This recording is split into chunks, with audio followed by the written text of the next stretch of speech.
Good morning, good afternoon, good evening to our esteemed speakers and other dignitaries. I welcome you all for the first Germany-India Smart Energy Workshop in partnership with GIZ Germany. Starting the inaugural session, I would like to welcome Ms. Reena Suri, Executive Director, ISGF. I would like to also welcome Mr. Marcus Wibier, GIZ. Welcome, sir. I would like to welcome Mr. Vishal Kapoor, Joint Secretary, Ministry of Power. Welcome, sir. I would like to welcome Mr. Stephen Hesselman, Economic Minister Counselor, Embassy of Germany. Welcome, sir. Over to you, Rina, ma'am.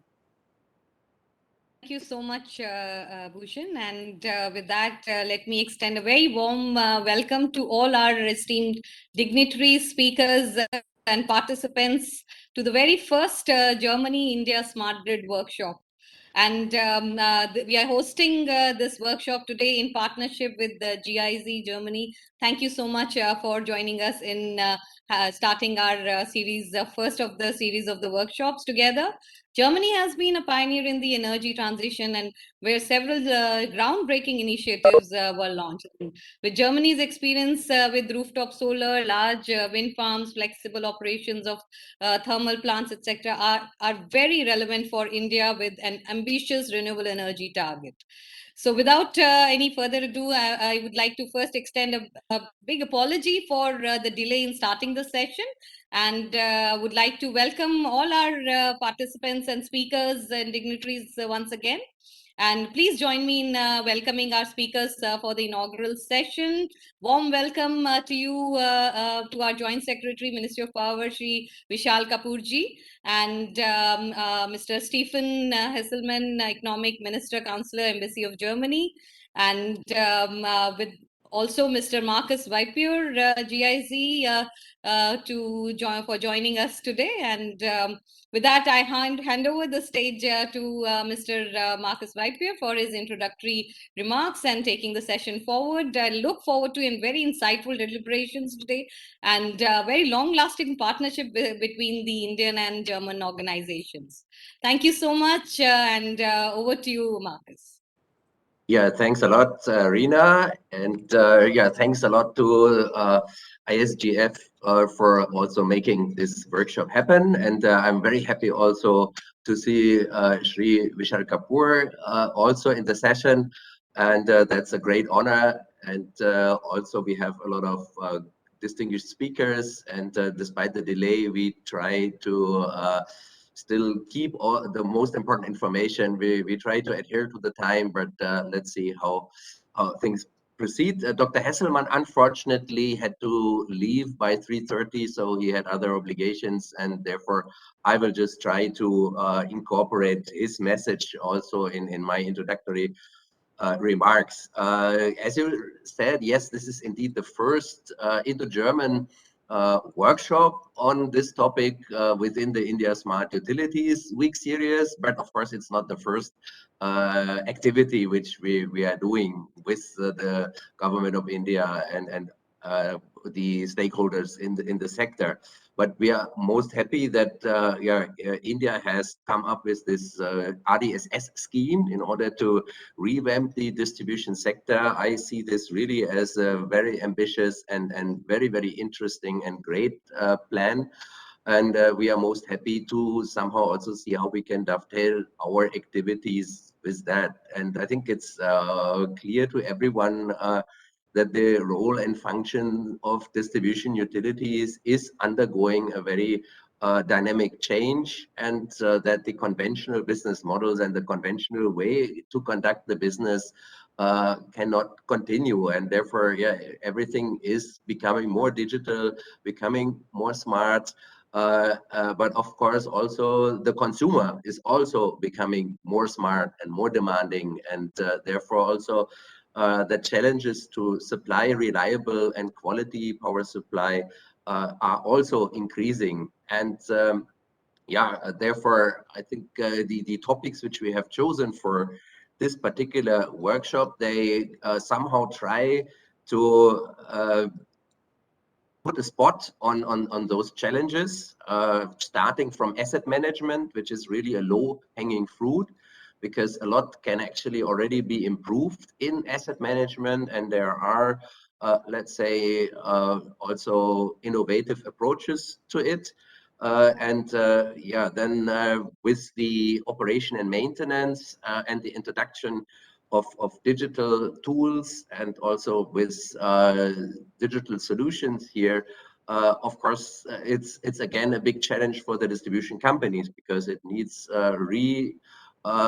building capacity. It needs to introduce new technologies, and with this again we have the challenges of the interoperability of the existing systems. How does all this fit together? How does it all communicate with each other?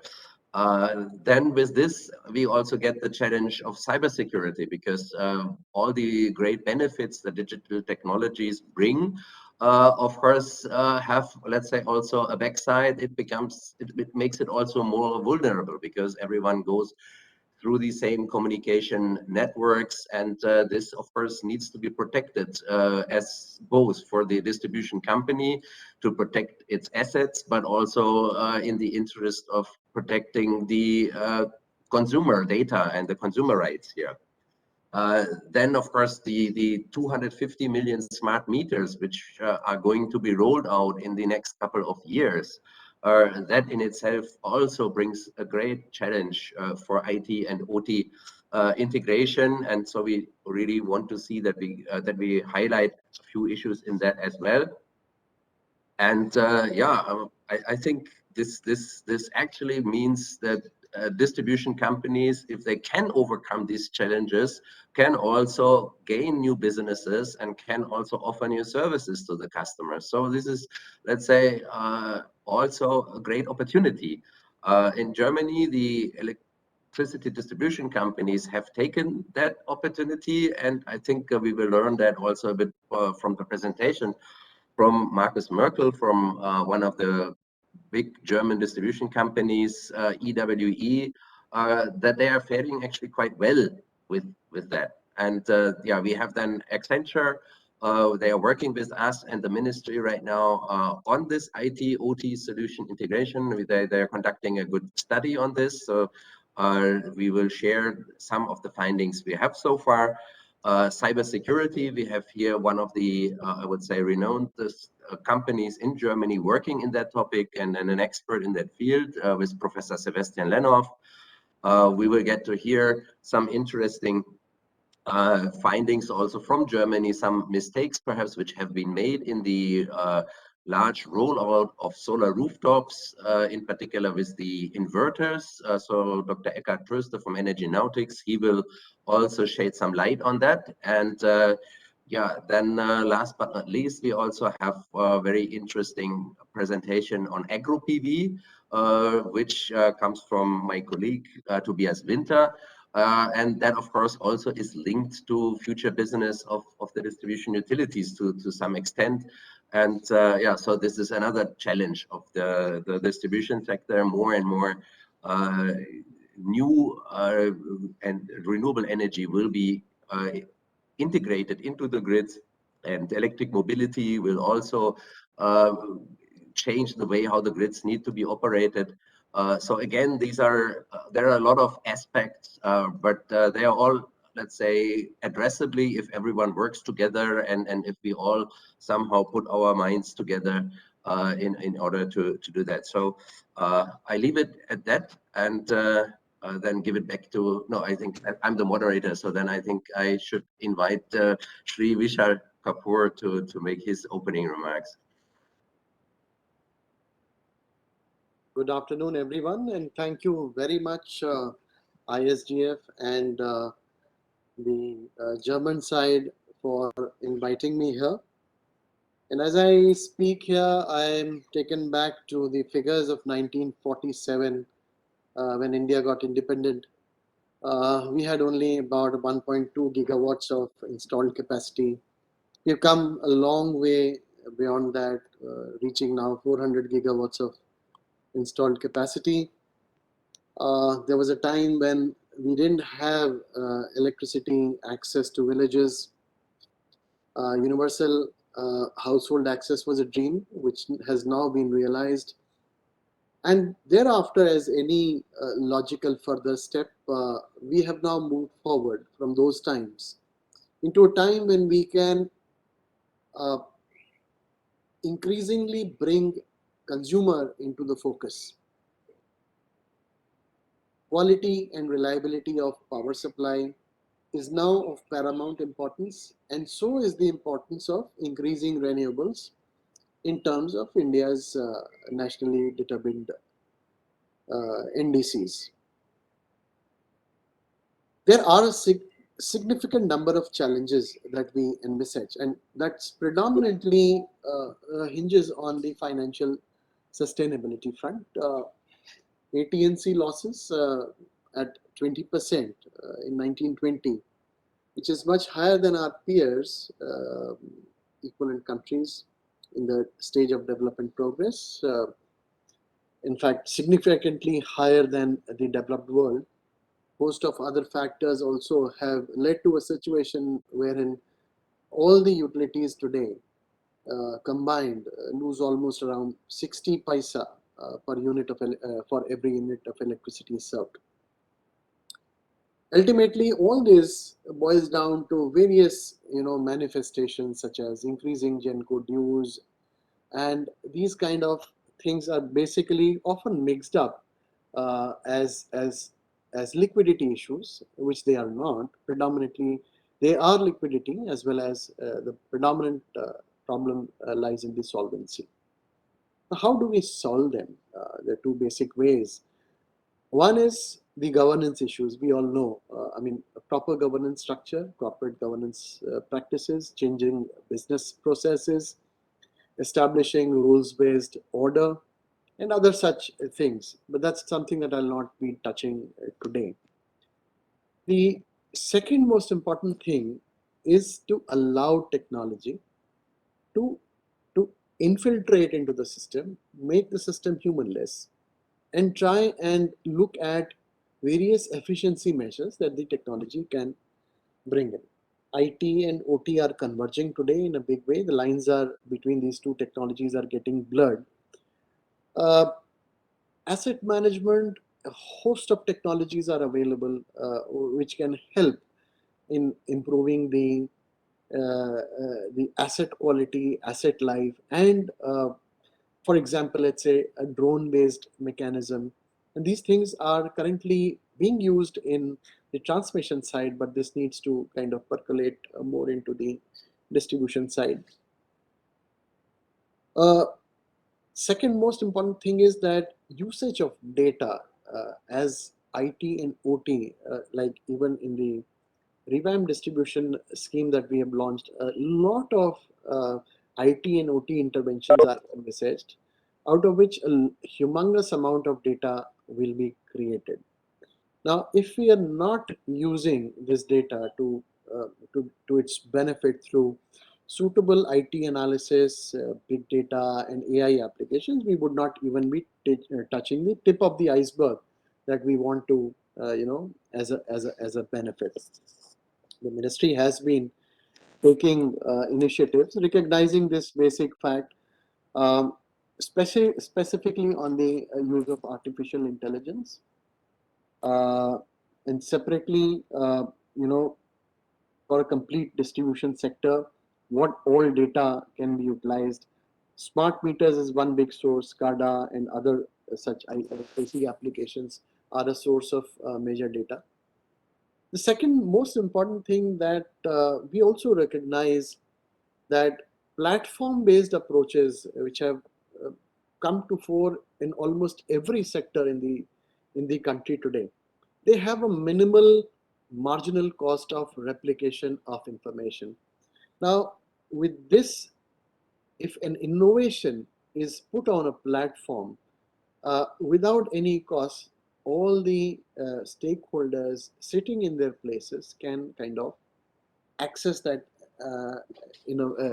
that innovation and probably put to use. So now the ministry is also very soon launching a virtual smart grid knowledge center, which has been developed by some of our bilateral partners and also by NSGM, and PGCIL, which amongst other things will provide opportunities for the industry and startups to demonstrate their innovative products to the world. With an increased IT and OT presence in the distribution networks, cybersecurity obviously assumes a great importance. I'm happy that utilities have been very proactive and they have been putting in great efforts on this front. Frameworks for cybersecurity supply chain security are also now in place, and which will help us in improving our cyber response to various cybersecurity related issues. One major important point that has been picked up in this session is about the farm feeder solarization. We all know that we cannot subsidize into prosperity. Having said that, given the affordability issues, the Electricity Act does allow the governments to subsidize the consumers in various categories. However, this also has become a big challenge because distribution sector uh, today faces a major challenge of the accounting of these subsidies, whether the subsidies are actually estimated correctly uh, and whether they are being paid timely or not. So there's a two-pronged problem. I mean, what is the subsidy and whether it is being paid properly. So these two issues are creating a lot of snowballing effect. We estimate almost 60-70,000 crores of subsidies that are due from the states to the discoms. And this kind of a situation where the power sector annual turnover being 7 lakh crore plus, the accumulated subsidies being around 60-70,000 crores, this has become a big problem.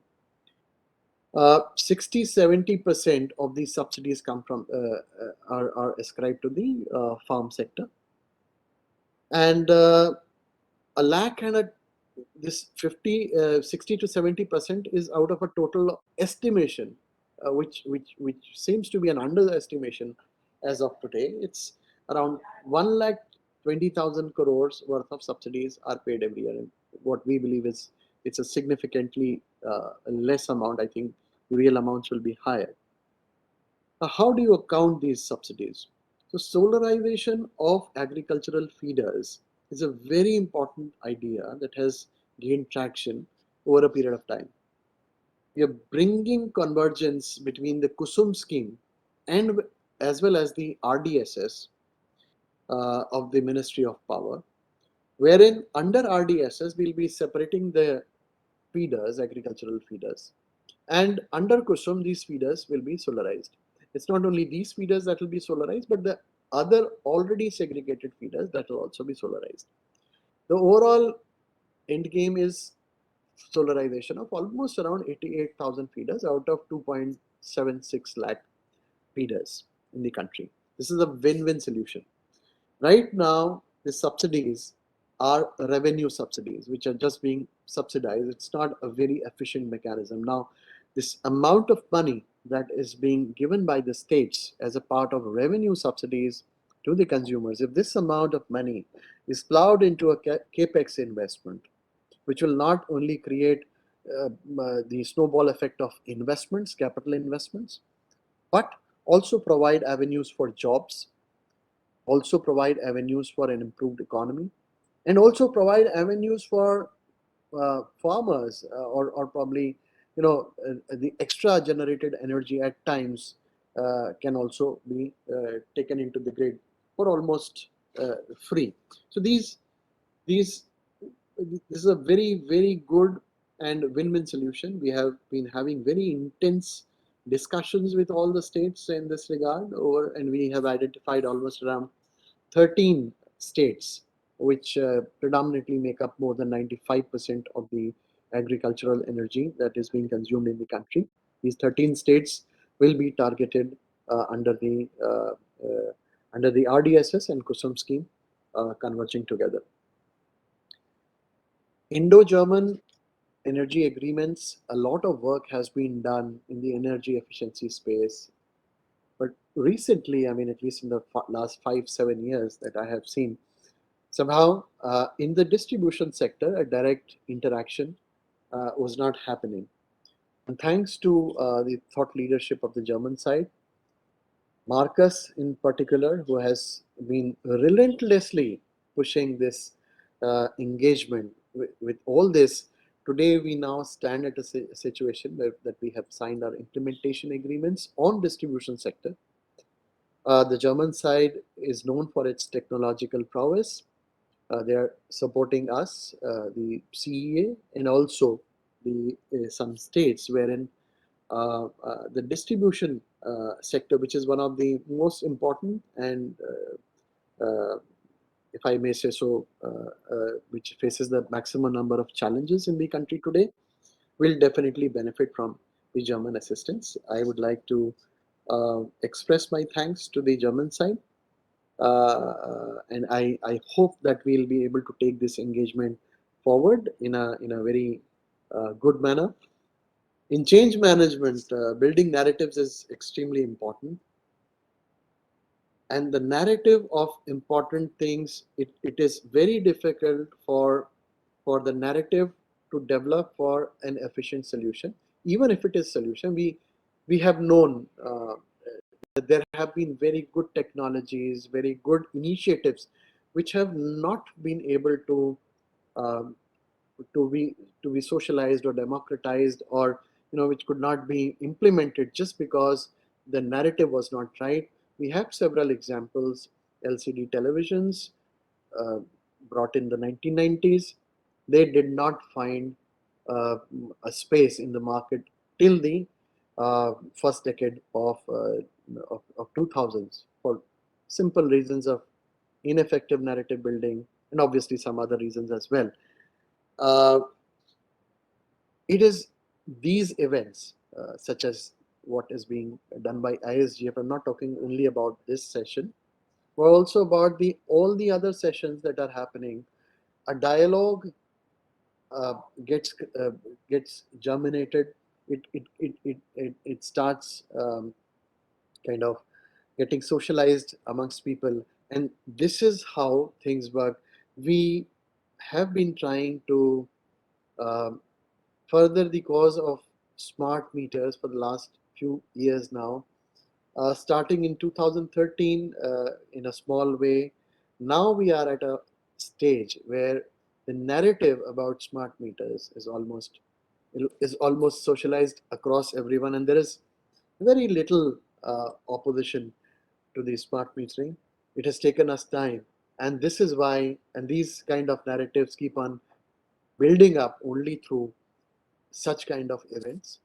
I would like to thank ISGF for continuously every single year hosting several such events, where such kind of dialogues start taking place, and people do understand this is a very important initiative, even from the point of view of capacity building. Even this exchange of information, exchange of ideas, very very important.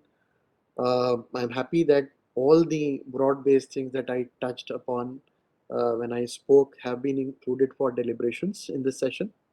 I wish this workshop all the very best in the deliberations. Thank you very much.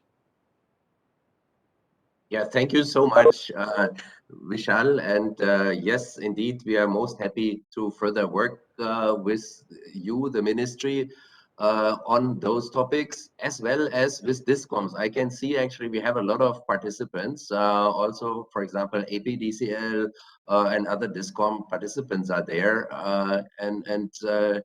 Yeah, we are indeed very happy also to work with DISCOMs on some of those topics. So if you are interested, you just please contact me and my team, and then we will see how we can take that further. Yeah, with this, then I go straight into the first session. We have Markus Merkel. He is the Senior Strategy Manager at EWE in Germany. That is a distribution company which was merged from several utilities in Germany into one large entity.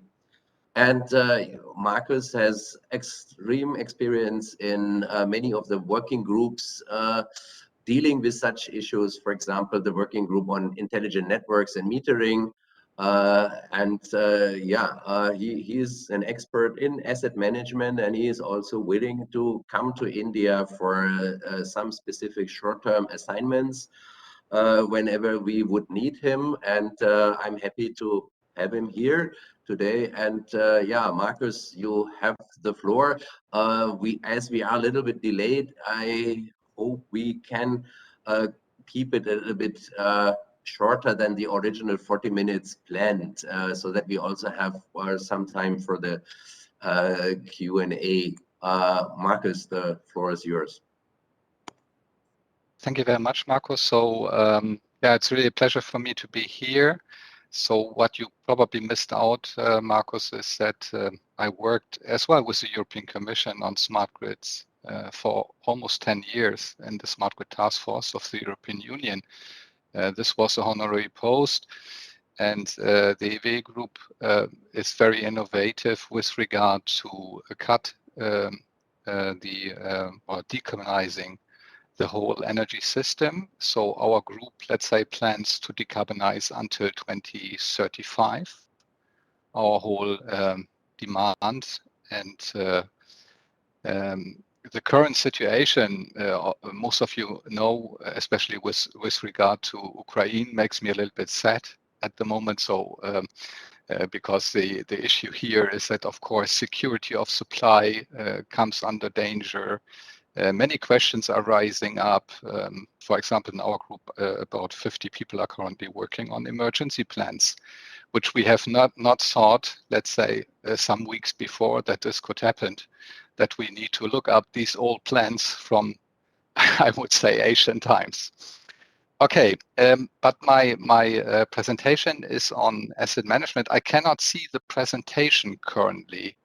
How is this working? I'll share, sir. Okay, because I cannot see the slides which are presented.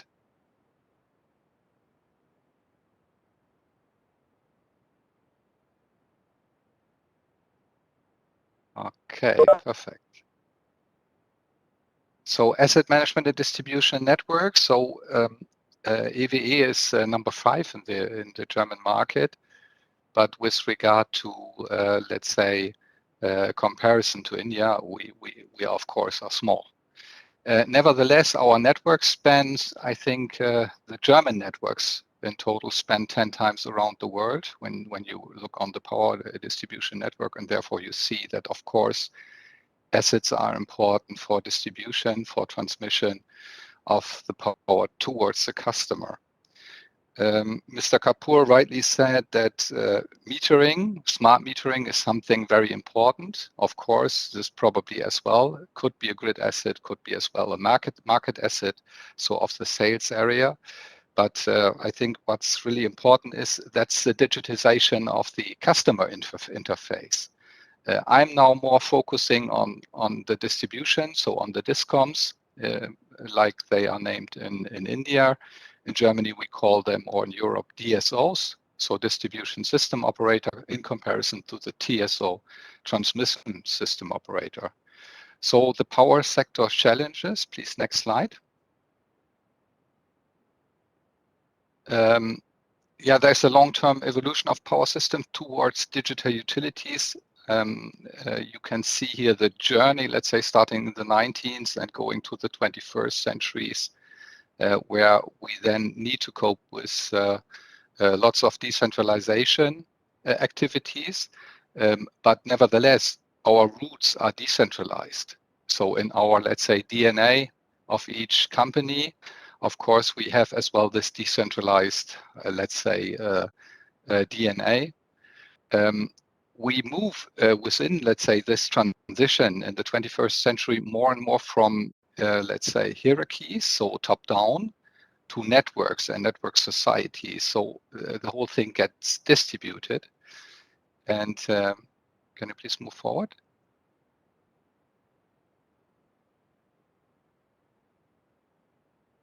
And of course, from analog to digital. And if you want to conclude this transition which is happening, so evolution, which is happening, then you can see that the long-term evolution of power systems is, of course, smart and digital, and is as well an integration of task of centralized and decentralized energy systems towards smart system and distributed digital structures towards the network society. Of course, without, let's say, a customer interface like a smart meter, you will never get to a network society. So, of course, then the smart metering system, of course, is one important element. So what is then, let's say, developed is a digital utility. Next slide. There are a lot of challenges, let's say, the utility sector has to deal with. So the massive uptake from distributed generation devices, significant changes in the control, and of course in the communication equipment, as well new communication needs. The number of active components in the structure of a distribution company is increasing, and you need to have new controls. But many, let's say, parts of the equipment are nearing the end of their lifetime, especially in developed nations. So the digitization in developing nations, they need to, let's say, identify now best practices, examples to model their future operations. And the ever increasing, let's say, regulatory and funding pressure is something which is as well important for DSOs, because of course you need financing to do all this investments necessary. And most of the DSOs, whether they are now regulated or not regulated, they need to justify their management actions and, of course, their expenditure decisions. There's a great variation around the world how electricity network companies approach the design, maintenance, and operation of large networks of electrical equipment. And there are different approaches in testing equipment, calculating the lifetime, financial cost of various equipment, and so on. So in total, you see that there are a lot of challenges which, let's say, are in the sector, in the power sector, and especially in the distribution domain, which, let's say, needs to be tackled by the distribution companies. When it comes to standards, how could standards help? In, let's say, in normal terms, you can say, okay, why are you not solving it via regulation? But standards is an opportunity which is, let's say, internationally accepted really to provide general guidance, provide best practices. And especially with regard to asset management, there's a long journey already in place. And the industry-specific guidance for the DSO sector, however, is not really, let's say, completed. And within my presentation, I will go more a little bit into detail on, of course, on the ISO, because of course, not all of you know this. This was a little bit too early, sorry. And the challenges, let's say, of the power sector. So can you move on, please? Okay, the short evaluation or the short evolution here, which is provided, you see, starting in 2004, the Institute of Asset Management started to, let's say, provide first specifications with regard to asset management. And then it moved all the way, let's say, the BSE, so the BSI, so the UK, provided PAS 55 specification and so on. What you see here is that it was a 50 years journey before the IEC in the end provided a white paper on strategic asset management of power networks. A long journey and several publications, and I as well put all the institutions involved in this process trying to structure in the end as well for the future of utilities, how utilities could deal with implementation of the standards and make the best use of standards. The sustainable development goals are as well now linked to the standardization. I will go a little bit more on details how the process in 2021, let's say, has been proceeded. Okay, next slide. This is just for those who say asset management, what he's talking about. Then you can look up the slides. I think they will be provided, and then you can have a look on this video. It's an 8 minutes video. I will not bother you with details on this. It's just from my perspective highly recommended. This video, for example, was shown in our company. Thanks to the Institute of Asset Management, I think 6 or 7 years ago, when we started, let's say, to implement the standards. Okay, next slide. So what is ISO 55000? So this is the ISO. These are the international standards on asset management, like it's written here. You can see the technical committee 251, which ISO TC 251, which is, let's say, overall then responsible for the standard. And you as well see what are the elements then. It's the 55000, the 55001, and the 55002. Next slide. Oh no, sorry. Okay, that's good. So the little, let's say, graph shows as well that by asset management, you try to, let's say, transfer objectives into value, and so by this you can do the right asset-related decisions, use plans and activities to create those value using a risk-based approach. Next slide.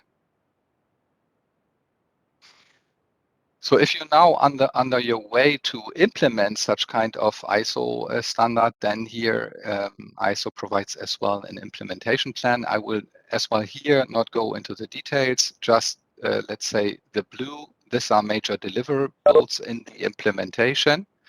The gray areas are tasks which you need as a DISCOM, for example, you need to execute in a numerical order. And by this, you really enable innovation in the loop.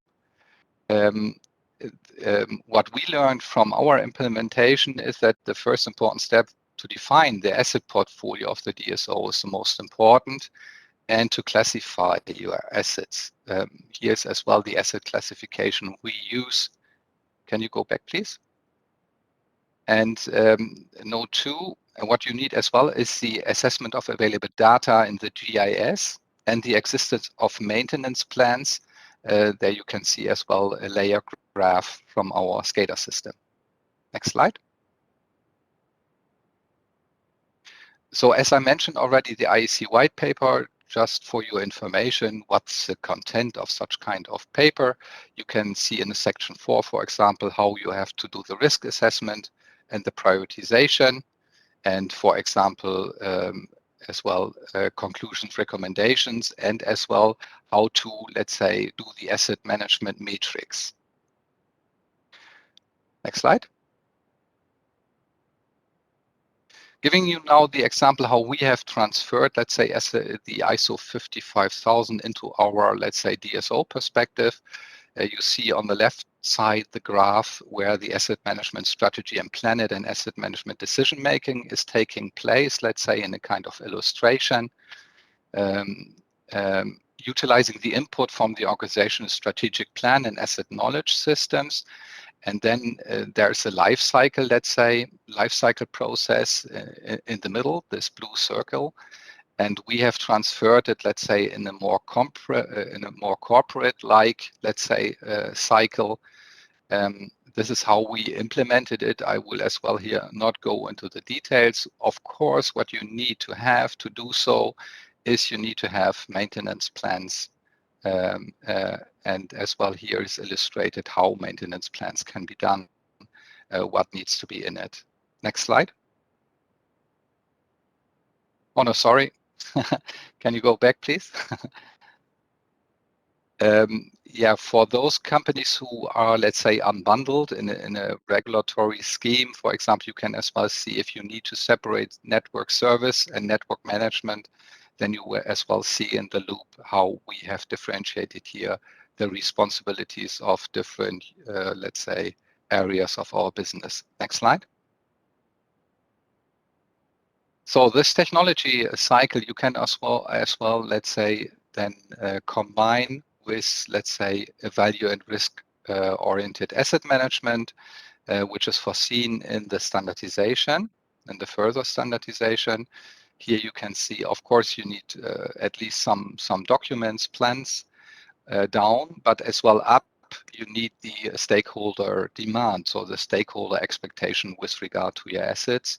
You need to define the corporate values, for example, which include stakeholder demand. I will go in detail on this in a few moments, and as well the risk matrix with evaluation criteria. And by this, let's say the red and the green, let's say, is then the so-called health index parameters, where you can as well see the risk acceptance of, for example, the DSO. For example, if a cable fails, can you accept it, or is there personal safety touched?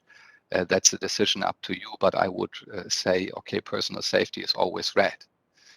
Risk classification, the determination of the assessment level, valuation and budgeting, this is as well something you need to do. And this is a top-down and bottom-up approach because, of course, stakeholder expectations can change. And, of course, standards and so on can change. So you need as well then to adopt your documents on the bottom of the page. Okay, next slide. The corporate values, measures, and health index for electrical network equipment assets. I've shown here, for example, our values, for example, touching image, sustainability, co-generation, cooperation, together, for example, with partners, companies you're dealing with, personal safety, the reliability of the network, of course, in Europe mostly is SAIDI. It's as well part of the quality regulation. And of course, the economies, for example, as well, the regulatory return on the assets. And on the right side, you see then the risk assessment of, let's say, different assets or asset clusters. And this is how it's, like, let's say, implemented within AVE.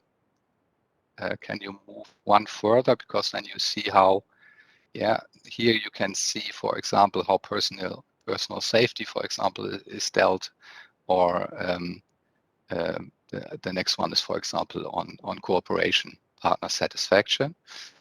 And here you as well see that how the risk index and the let's say condition index you can use to see when you need to do, for example, predictive maintenance on certain assets, really to prevent a fault, and which fault, for example, in your network on a certain line, on a transformer or whatever, occur the highest, let's say, problems in your infrastructure.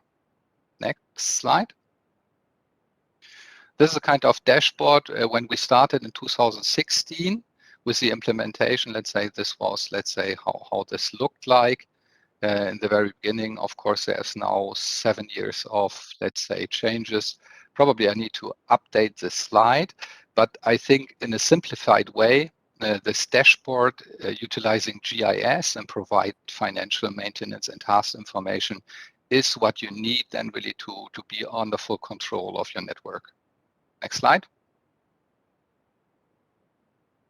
So the question is always how then to link digital asset management with asset management. Here, I just give an example how this can be done. I will not go further on detail on this. Next slide. Here you can see an implementation, an example of an implementation within the EVE group with, let's say, different, let's say, IT systems and main software components and how they are interacting and working together to organize, let's say, the strategic asset management based on a grid model, but as well the operational asset management based on a grid model. In the past, let's say, the grid model was more or less a plan. It's useless. You need digital information, and as you see here, it's as well top-down, bottom-up. You need them through all, let's say, your IT systems which you use for operation of risks, faults, health, and so on. You see as well here that we have implemented, let's say, SAP HANA, for example, with regard to data storage.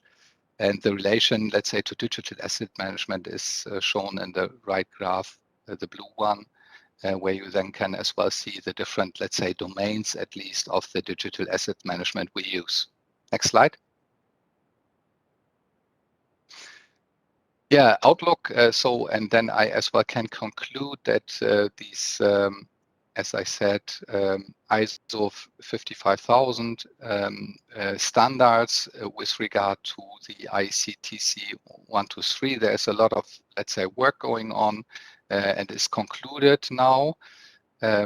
Especially with regard to the management of network assets and power systems. So the terminology, I think, is already close to be done. And the management of network assets and power system. There's one mistake. The IEC 63223 has moved to IEC 60050. Sorry for that. It was a change I have not seen from the last year. What's important here is, of course, India is member of the technical committee. So thanks for this. But this as well gives then the opportunity for a fast implementation, which with regard to the digitization of the discom and of the distribution sector, I would highly recommend, because it's a long journey. It will take years, and to implement it fully. But yeah, I think a journey is starting when you start it, and when you are not providing, let's say, the necessary framework to do so, then of course it's hard for the companies to start on it and start doing the implementation. So as I was asked in the presentation slide as well to give a recommendation, I think based on our project, which we have, let's say, developed together with GIZ and the concept, I think there is a great opportunity, let's say, to show the different opportunities and areas how, let's say, distribution business can be, let's say, more innovative with regard to asset management. So thank you very much for your attention. Yeah, thanks a lot, Marcus. I think that was very, very informative. And yeah, I think your slides are indeed very condensed. So it needs actually, there is much more information in those slides than what you said, probably. But yeah, indeed, it would be great if ISGF could make that also then available. Yeah, do we? Of course, Marcus, it's more, let's say, it's expert stuff. But based on my experience, most of the engineers they probably understand, let's say, what I'm presenting. Sorry for all those who feel a little bit, let's say, disturbed by these details. On the other side, digitization of lines which are underground is something which is not that easy to transfer. People, let's say, just plug in the plug and play today in the power sector. They are not used to outages. For example, in Germany, we have only 2 minutes a year per customer, which is almost nothing. So, and this was 80% renewable. So I think the power sector here is, let's say, the enabler for the energy transition. It needs to be clear. And distribution, let's say, is key. And for all of those, and for my colleagues from India who are working in this domain, in this area, this is a huge challenge which they are facing, and not only digitizing, let's say, the smart metering, so the commercial domain, but as well put enough money in your power systems, because they need to deal in the future with a lot of things which otherwise you will not be able to manage. That's easy and clear. Right, yeah. Just a question to Rina and Bhushan. Shall we have 1 or 2 questions right now, or shall we put the questions towards the end? What is your call on that? It's up to you, sir. If you want to take it now, then we can take it. Otherwise, it is better we can take it later on, so that combinedly we can club all the questions. Okay, so I hope then that all the speakers can remain in the session till the end, then that of course will be possible. I don't hear any one saying otherwise, so that's fine then. Then okay, great. Then we go over to the next presentation. This is from Anurag Johri from Accenture, and he's managing director and lead for Accenture's utilities practice here in India, with vast experience in strategy development, digital transformation, sales, marketing, large-scale program management, and so on. And yeah, he is also focusing with his team on power sector large-scale transformation programs, and yeah, has a vast experience also outside of India. And we are also happy to announce that we are working with Anurag and his team on exactly the topic he is speaking about. Yeah, I'm also very keen to listen what Anurag has to say. So Anurag, the floor is yours. Thanks, Marcus. Appreciate everyone giving me this opportunity to speak. Essentially, the way I look at today's presentation is to generate a little bit of awareness around IT/OT integration, which I believe is extremely important. And therefore, I have not tried to do anything fancy. This is a very basic presentation. However, I hope it gives all these stakeholders a good, it provides food for thought on the IT/OT integration, right? Before I get into the middle of the presentation, let's see, let's get on the same page around what is IT and what is OT, right? IT is primarily the transactional systems, these systems of records, the systems which allow you to store and retrieve information, right? Those are the IT systems. And in the case of utilities, when I say IT systems, it essentially means ERP, billing system, and stuff like that, right? When I get to the OT system, right? OT systems are the systems which get you operational information, and typically that information comes through sensors which are placed on different devices, right? It could be smart meters, it could be SCADA, it could be some of the other, it could be GIS, all of those systems which get you operational data into the system. Those are the OT systems, right? And largely so far, IT and OT systems have operated very, very differently in silos, right? So to begin with, why have they operated in silos to begin with, right? So, and I think the biggest reason has been the siloed implementation itself, because each of these systems has been developed as a part of different programs. And when each of those programs was run, at that time, the idea was let's install this or let's get going with this particular solution. It was not thought out that what will happen when other systems also come into being, and then how do we integrate them, right? So that is number one. Number two is that a number of systems which are developed, right? They are proprietary systems, and those systems may or may not have ability to integrate with other systems, right?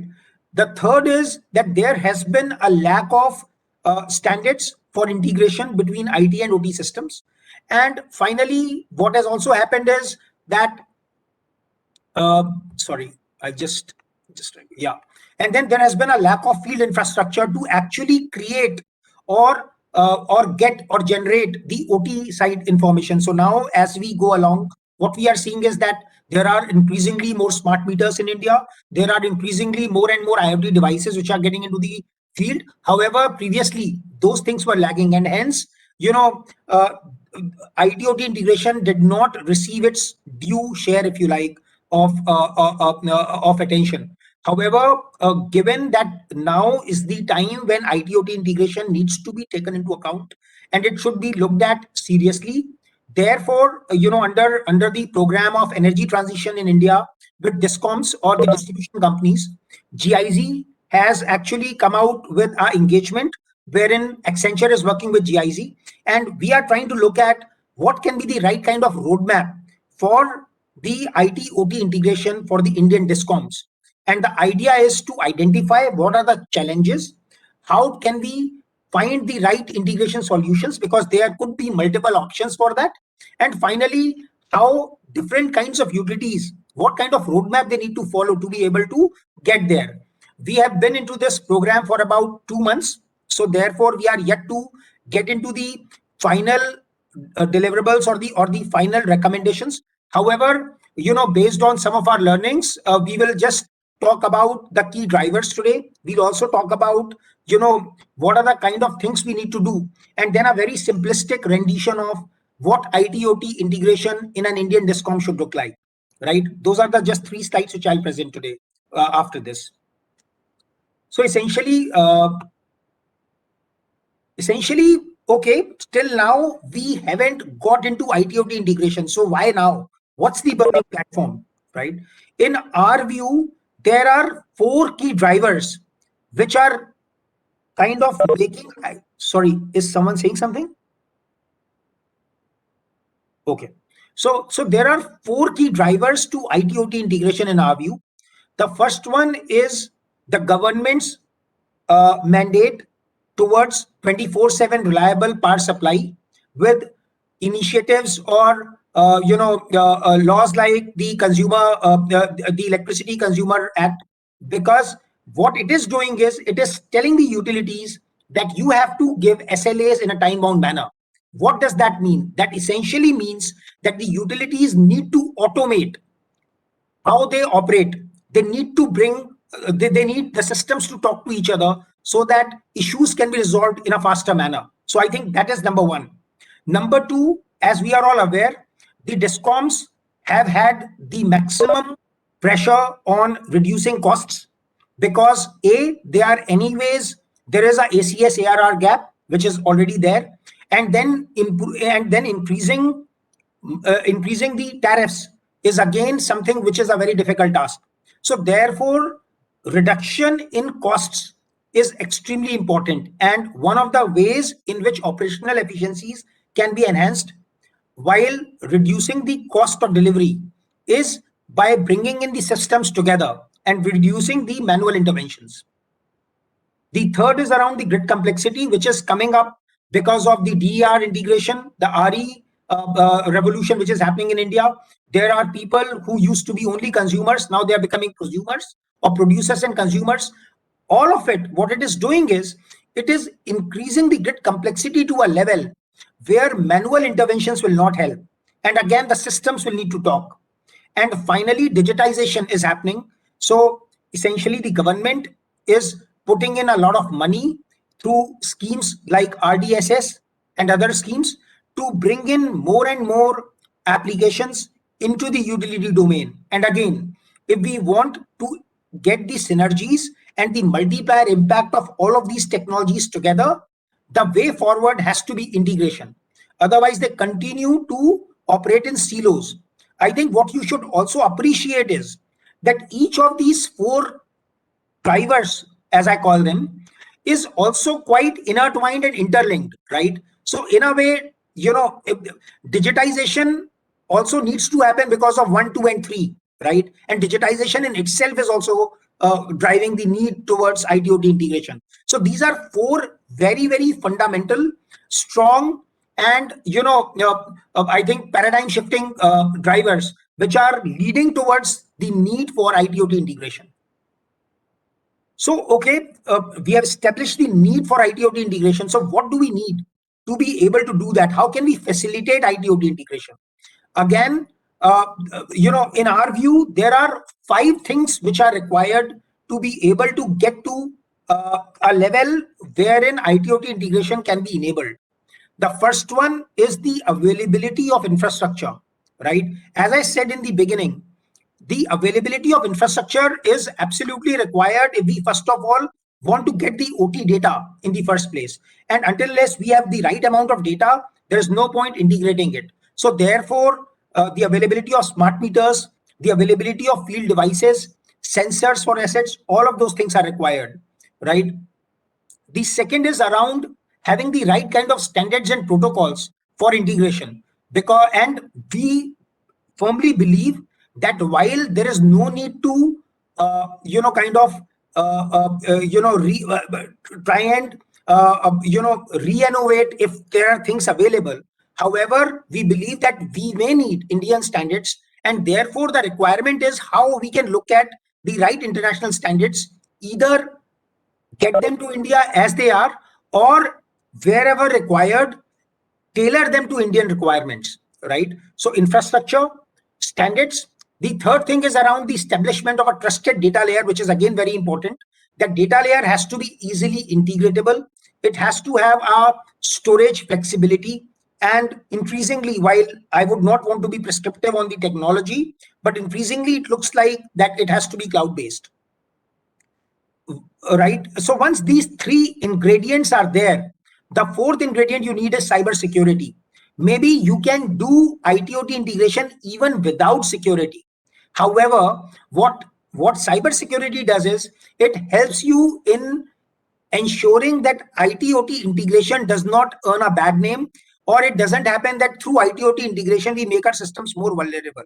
And therefore, we need cybersecurity, which is again centered around CIA, right?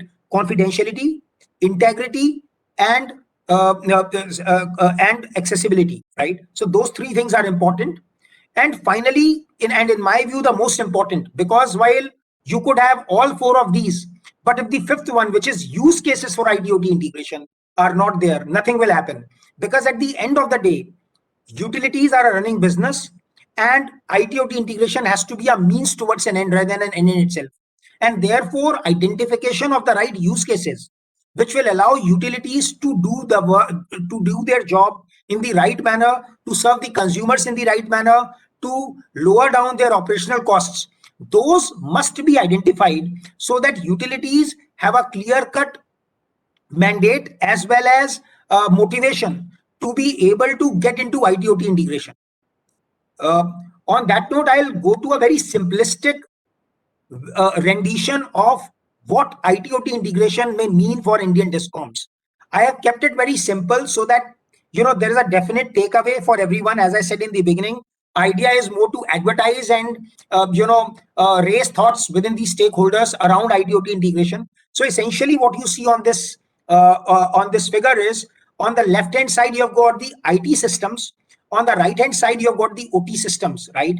And on the IT systems, we are saying there could be ERP, it could be the customer information systems, it could be MDMS, billing, etc. On the right hand side, what we are saying is are the OT systems, the likes of energy management system, the DMS, GIS, MDAS, and all the alphabet soup you can find. What we are saying is that the right IT/OT convergence will happen once we have a platform in the middle which allows both the IT and the OT data to come in together, and come in together in a manner such that it is secure, such that it can be located in a central data warehouse, and it is bound by integration standards. And then there are protocols for data capture, communication, and controls, right? Once we are able to get both IT and OT data on this kind of a platform, that is when we enable the utilities to use that data, right? The power of the data to do analytics, to do visualization, to use all of this data as a decision support system. So therefore, in our view, the utilities should be striving towards building a IT/OT convergence platform, if you like, which will enable them to bring both the sides of the equation together, all the data together, and then work towards analytics and decision support systems using that data. On that note, I would like to close this presentation. Thank you.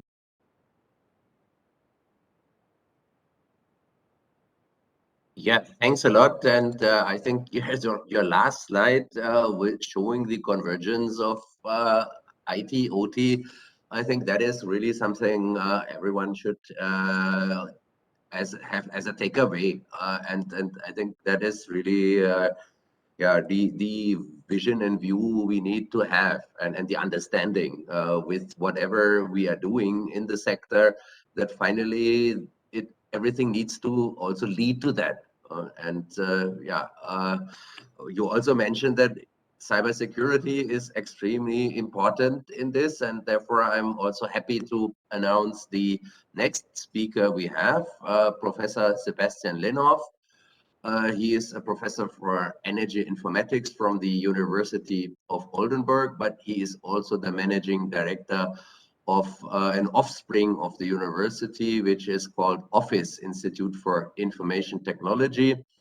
And so he has a lot of experience in this, and I think Office is also working quite closely with a number of distribution companies, and yeah, has a vast experience therefore in this topic. I'm really happy that we have him here today, as he needs to leave shortly after his session.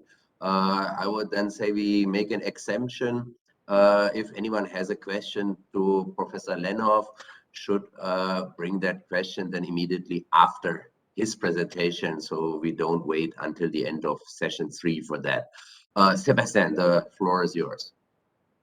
Thank you very much, and also for having the opportunity to present one of a topic that we at our team and our institute are actually very enthusiastic about. It has gained a lot of importance and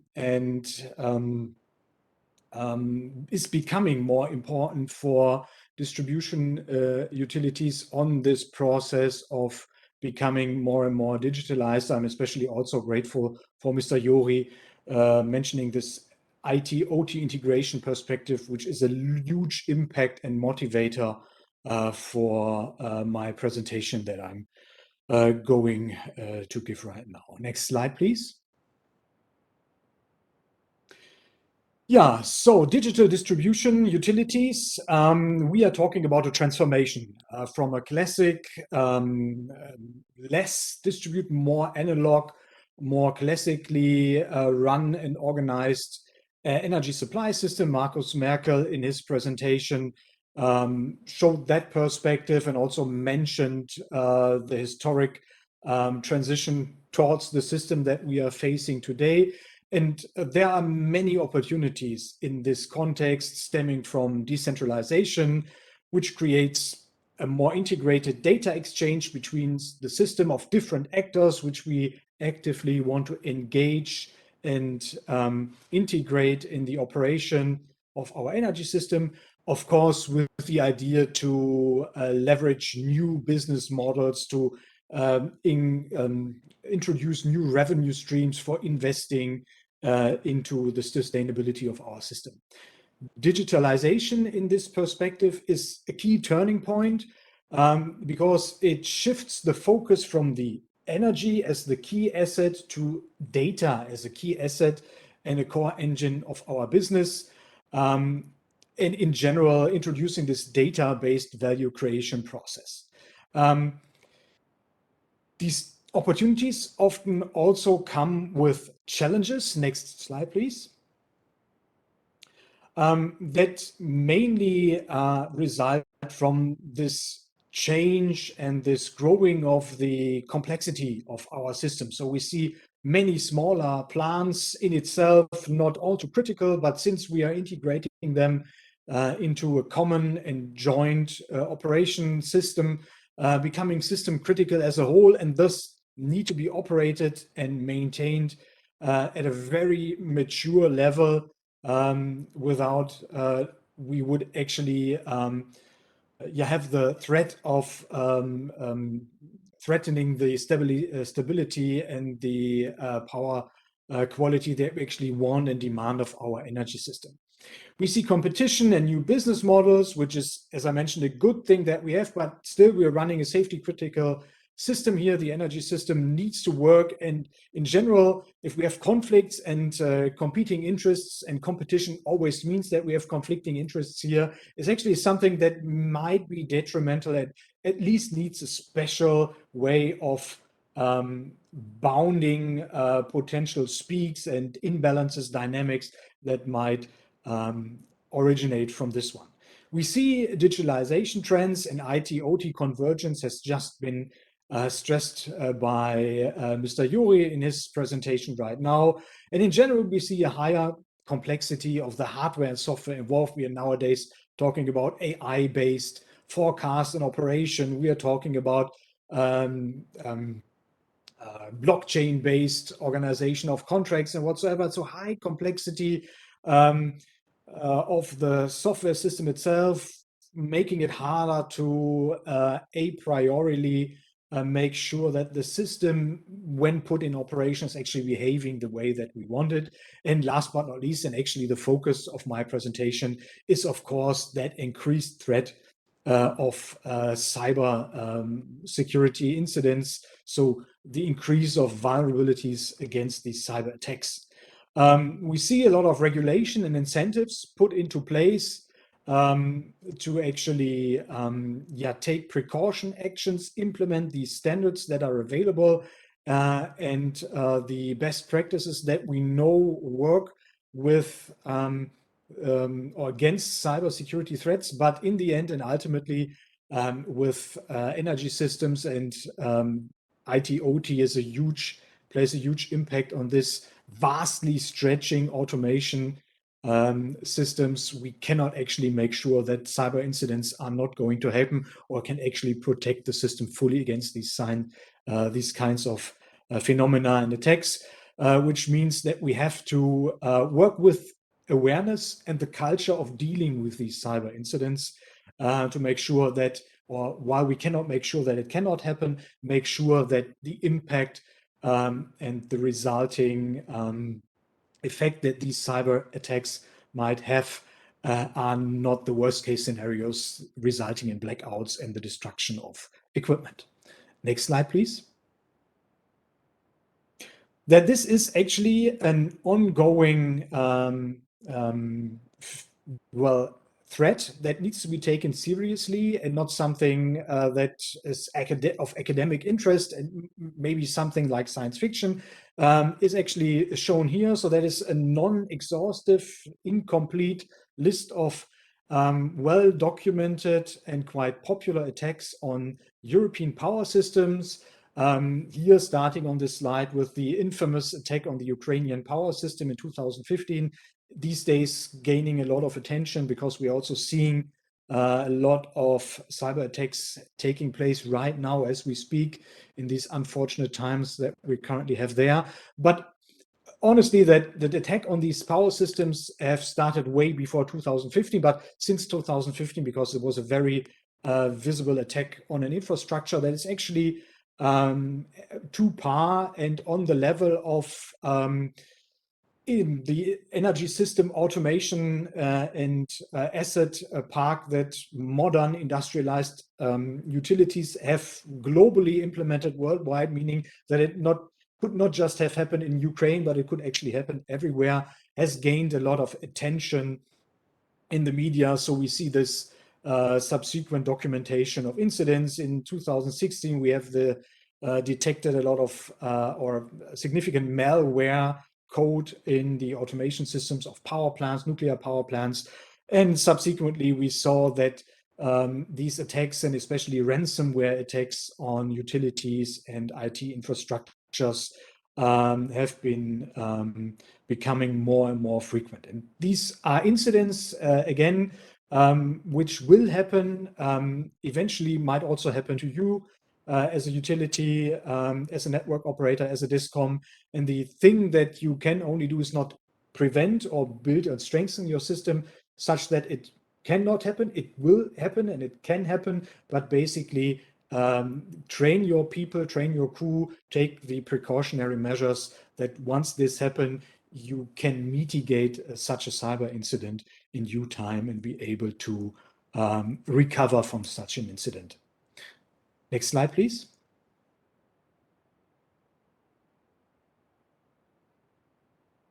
Next slide, please.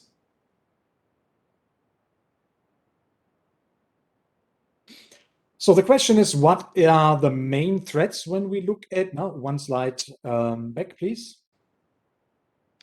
So what are the main incidents or the main threats that we have to deal? Actually, the interlinking of IT and OT systems is one of the major attack surfaces that we see in many of these incidents that I have just mentioned on the slide earlier, because basically there are many standards to actually secure your IT systems using firewalls, using state-of-the-art password encryption methods.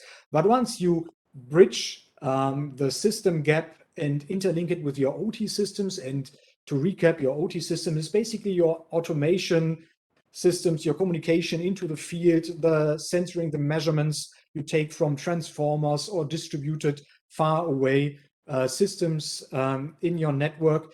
Actually, you cannot actually prevent the system from not becoming vulnerable due to this linking of external assets, external automation and ICT devices. So that is actually the huge security threat that we are facing in digitalized energy systems. And again, there's actually things that you can do, but actually nothing that prevents you fully from threats against these parts of the network, which are now with an IT-OT convergence become part of your IT system and are connected to that. We also see smart meters as a key of manipulation, not so much being an entry point to attacks which ultimately target your major systems, but smart meters in the end are highly manipulatable endpoints where you don't really have the control and the governance about, which would be necessary if you really want to make sure that manipulation these kinds of equipment are not possible. I'm not going through the whole list, but of course, external IT attacks, digitalization of switchgear equipment, which is a remote control aspect, which also opens up third parties to, once they gain access to these systems, to remote control parts of your system without you knowing it or against your will. And we have then these internal IT attacks, so basically attacks, for example, the Stuxnet attack, which is also very famous. One is an internal IT attack that basically bypassed classic security measures by coming from within. So those are all the threats, or again, not all the threats, but those are the most common threats that are currently discussed by now that we see are actually exploited in cybersecurity incidents around the world. And the question is, what can you do about this? Next slide, please. And most commonly is actually the CIA triad. Also, Mr. Sayary briefly mentioned it. It's the confidentiality, integrity, and availability aspects, where when we talk about confidentiality, we talk about breaches in this confidentiality, this classic man in the middle, eavesdropping attacks, which are then used to use this information to gain further access into your system. Countermeasures typically are access management, encryption, passwords, but of course, training and awareness that this is something sensitive and that the people dealing and communicating these kinds of information within your company are actually dealing with sensitive information that external parties, malicious external parties, might be very interested in. When we talk about integrity, we are talking about false data injection, load altering attacks. So basically, attack vectors that try to manipulate, obfuscate telemetry, sensor data to, in the end, falsify state awareness or state estimates of your system that you would react upon, that you would use as the basis for optimizing your assets, optimizing your operation. And of course, if you can falsify this information, you can pretty much steer the reaction of a discom, of a utility, of a network operator in the direction that you want this. Countermeasures, again, are data encryption, cryptographic methods, passwords, but again, training and awareness that this is actually an issue, because the problem is actually not password encryption, but typically people not using the right passwords and the strong passwords, or none at all. So it's really important to stress that this is sensitive information that people are dealing with, and that they have to work in a very sensitive manner when dealing and communicating this information. Last but not least, availability, classic denial of service, ransomware, blocking attacks. So people or attack vectors that actually prevent you from accessing your resources by encrypting this, classic ransomware attacks, or flooding the network and the entry points into crucial parts of your system by denial of service attacks. So basically, you will not be able to remotely access or control or even locally access critical information or resources that you would need to run your system. Again, countermeasures here, typically redundancy backups, because the one thing that you should not do, ransomware attacks pay the ransom, but rather recover your system from recent backups. Of course, therefore, you need the recent backups. We say no backup, no mercy. But obviously, it's a very serious issue, and you should make sure that you have a strategy in place. And having backups is the one thing, but also having strategies to actually recover these backups into your current operational system is actually something that is of a magnitude of an order of magnitude more complex than actually making the backup in the first place. Again, separation of IT and OT is something that you read very often, but is the thing that is actually very hard to implement, because there's a reason why we connect IT with OT system. And again, I refer you to my predecessor, Mr. Chaudhury, for the details on this. He mentioned the many benefits that we have from integrating these systems. Next slide, please. Well, this is very documented. So the CIA tried, and the mere technical aspects of actually things that you have to do, that you can do to secure your system and react or prepare against these technical issues. There are actually many more non-technical skills, and that's something that I want to put emphasis in here under this umbrella of awareness and training. So from recent studies that we had, there was a European study that we did with European utilities and network operators. We looked more on the non-technical issues, because what is apparent is there are a lot of standards, security standards, best practice measures in place that once implemented actually help you secure and protect your system. But the question is, why aren't they not implemented system-wide? Why are there so many unsecured systems in place? And that's actually awareness and training. So people may not be aware that they are available, but may also not be aware of the sensitivity of criticality of the environment that they are operating.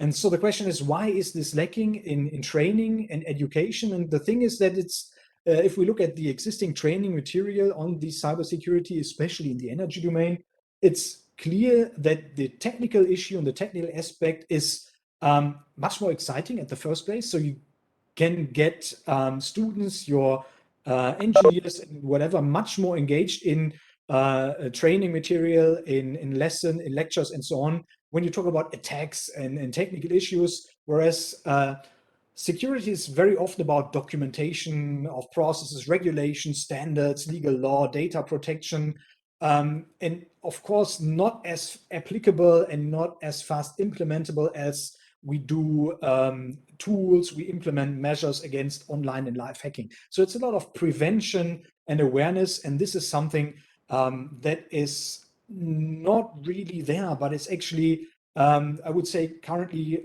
the more stressing and more important aspect of securing digital utilities in these days, because actually the standards are there. The next thing is actually implementing these standards system-wide, because it also does not, it's also not enough that the large players implement these standards. You could say this metaphor, the link or the chain is as strong as the weakest link. It's the weak links here that we need to strengthen, where we need to gain awareness to implement all of this.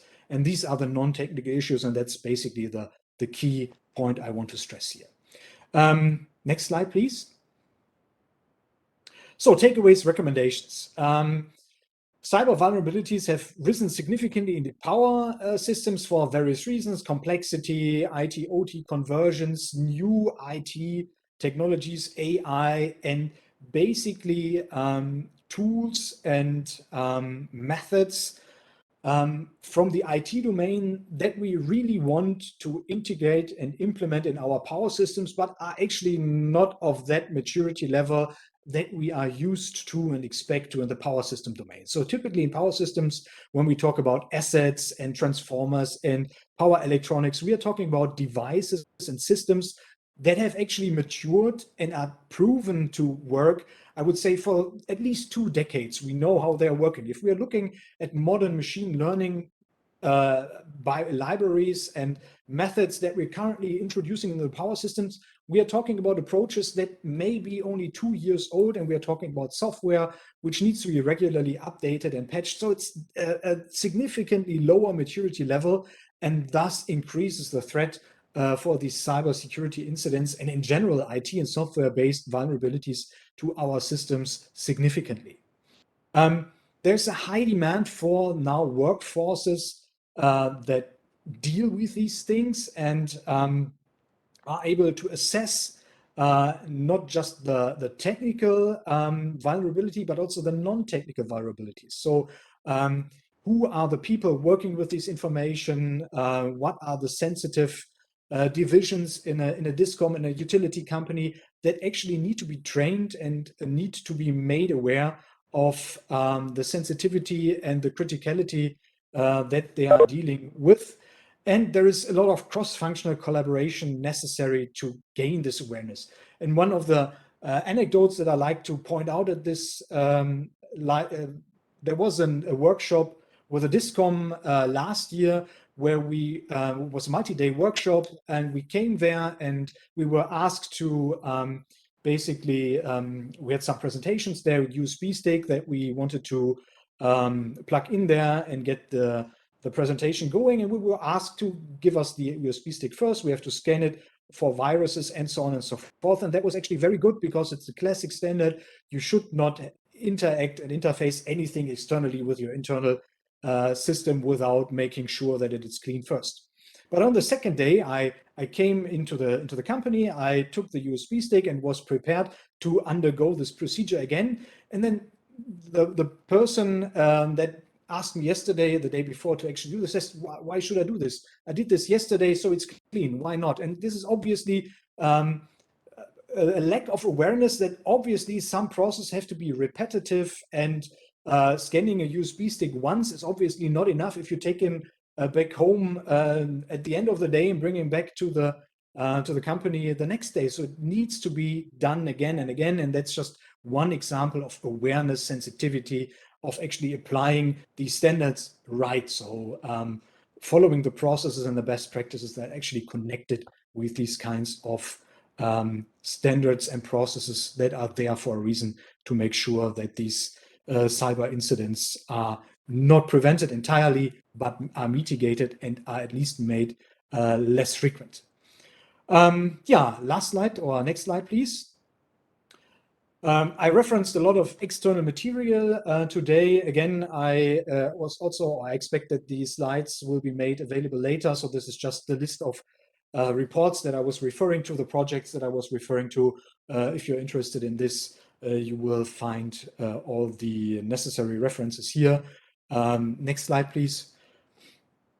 But in general, you may approach me if you have any questions or follow-ups to the topics that I addressed today. You can find my contact address here, and that's the end of my presentation. Thank you very much.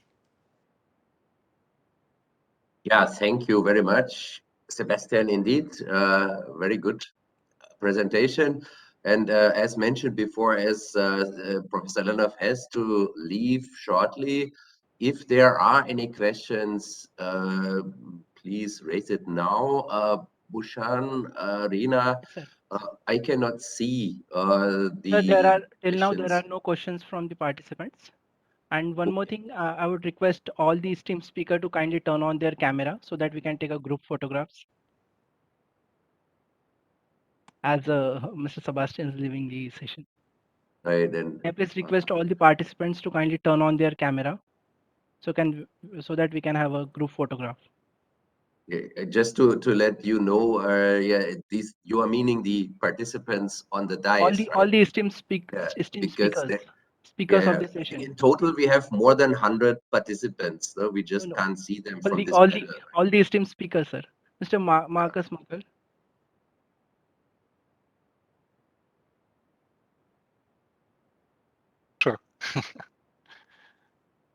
Because you need to come up a little higher. Yes. Yeah. I put my table down. Move it up again. Thank you, sir. Thank you. Thank you to all the esteemed speakers. Anurag, I don't see Anurag. Has he left? I think he left the session. We'll get back to him.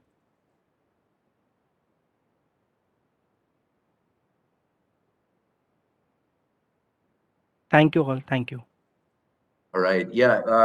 How many people actually are watching this session? I learned it is more than 100. Can you update Yes, us sir. on that? Yes, sir. Yes, sir. It is more than 100. A few minutes back, it was 110 number. Okay, great. And I know that quite a number are from discoms, for example, from Assam. I have seen quite a number of participants, and yeah, that's good. So then we are now opening up session number 3, which goes a bit more into PV rooftop, as already mentioned in the beginning by Rina Suri.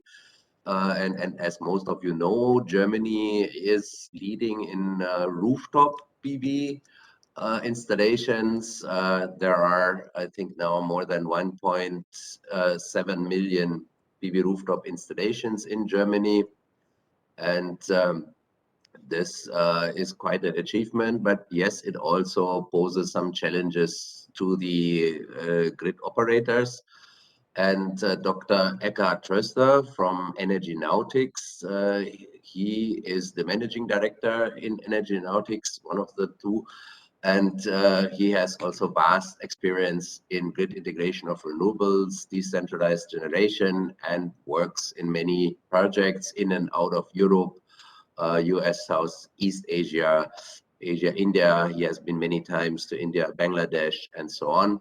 And yeah, most happy to hand over the floor to Dr. Eckhard Tröster. Eckhard, you have the floor. Thank you, Marcus, for the kind introduction. Let me just see. I hope you can see my screen. Can you just confirm? Yes, sir. It is visible. Okay, perfect. Thank you. So I want to talk about the Germans' experience with rooftop PV and also the importance of smart inverters. First of all, just a few words about Energy Nautics. We are a technical consultant for the energy transition, mainly doing studies for India, for example, also for GIZ, for discoms. So we are doing capacity building and conferences. But let's have a look at the German development, renewables development in Germany in the last couple of years, or let's say 20 years, basically. Starting, first of all, with wind, but then also solar picked up. And in 2012, we already had a very high share of solar power all over Germany. You can see it with the yellow dots spread all over Germany. And today, at least as we assume that onshore and offshore wind is separated, PV is actually the majority, and the installed capacity it amounts to 56 gigawatts versus 55 gigawatt onshore and 8 gigawatt offshore. Also biomass, for example, 9 gigawatt, quite high share. And this in a system where the minimum demand is around about 32 gigawatt. And you can imagine, of course, there are certain situations where we can fully power Germany with the renewable energies. Actually, I brought a picture for that as well. So in many villages, we have actually this situation for rooftop PV. You can see almost on every rooftop that there is a PV system, and that of course gives quite a lot of stress or activities for discoms to integrate these rooftop PV into the distribution system. Actually, myself, I also have a rooftop system, 8 kilowatt peak on my roof, and also the neighbors have all PV systems. So it's very, very common in Germany. Mine is now operating for 10 years, and I hadn't any problems since. So this is actually how it looks like. This is from a few days back in 2020, 11th to 15th September.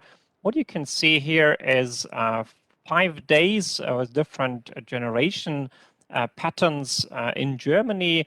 The blue one is the wind power, the yellow one is solar power, and the brownish, grayish, they are actually fossil fuels. And you can see every day the peak of the PV power coming into the system, which actually correlates quite nicely with the demand, which we also have typically during the midday. So it's a bit different to India, where you also have in the evening some demand peaks. So you can see actually on this specific day, we were actually exporting to neighboring countries, and the load itself of Germany was then fully supplied with renewable energies already. So what was the strategy in the past? Actually, the idea was, okay, renewables, they should just switch off if there's a disturbance in the grid, get out of the way. That was kind of the thinking. But if we have a closer look at this specific situation, so concerning the complete generation, 75% have been from renewables. And actually, as mentioned earlier, we have a very high share of rooftop PV in Germany. So 30% from rooftop PV, 30% from utility PV. The rest is then wind power and biomass and hydropower.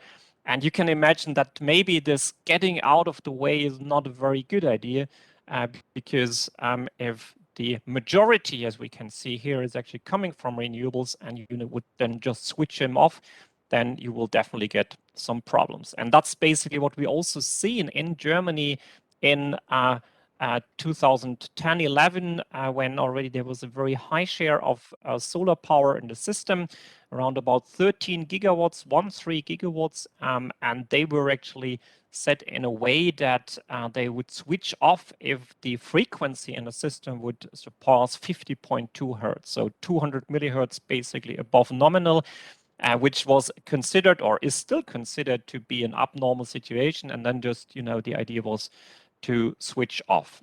Why is this a problem? Well, if we consider or have a look at the primary reserve, so what can actually the system cope with if you lose a certain amount of power?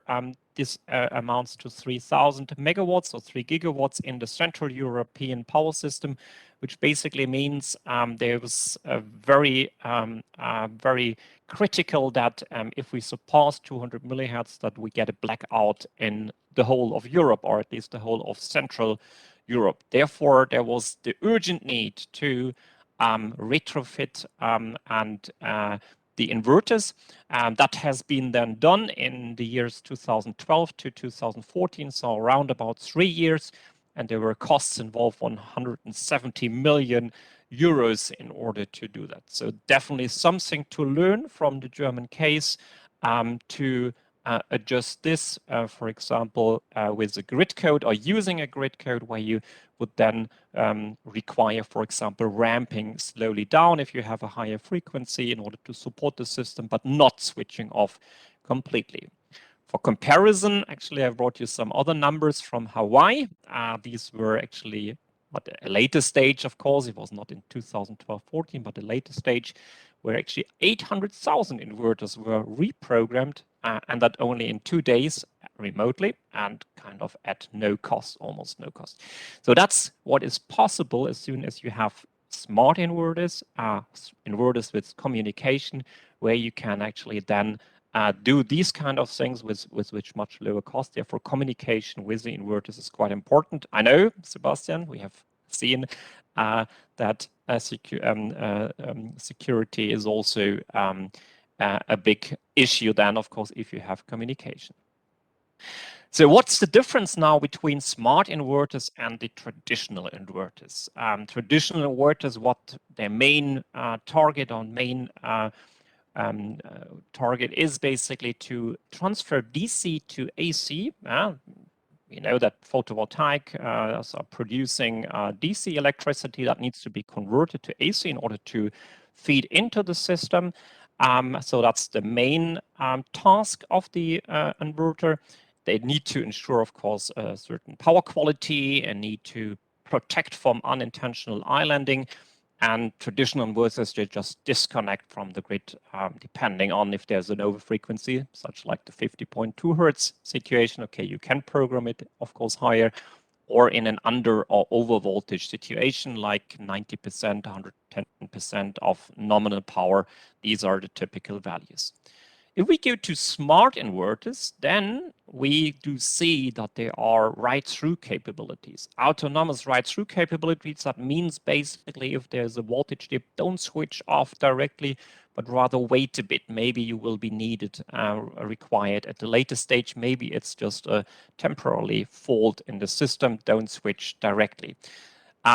Or also in a voltage and as well as in a frequency case.